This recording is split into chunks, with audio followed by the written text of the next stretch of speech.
A box is placed on the floor.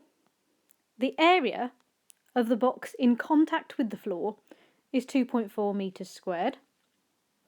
The pressure exerted on the floor is 16 newtons per metre squared. Work out the force exerted by the box on the floor. So let's think about our little jingle that Mr. Wild came up with. So we've got farts are pressure. And that stands for force, area, pressure. And there's our little triangle there. Let's list what we've got.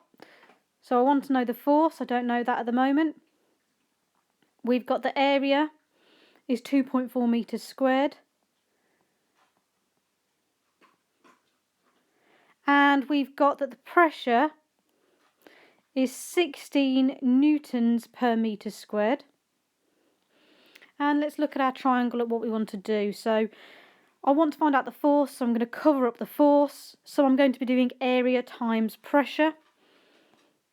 So area is 2.4, and that's metres squared, times by my pressure of 16 newtons per metre squared.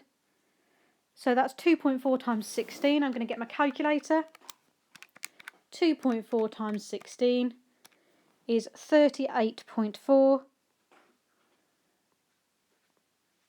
And imagine this, it's metres squared times by newtons per metre squared.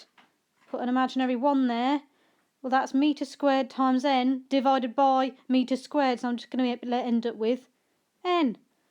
And that n was newtons. That's how we get our units, guys. Newtons.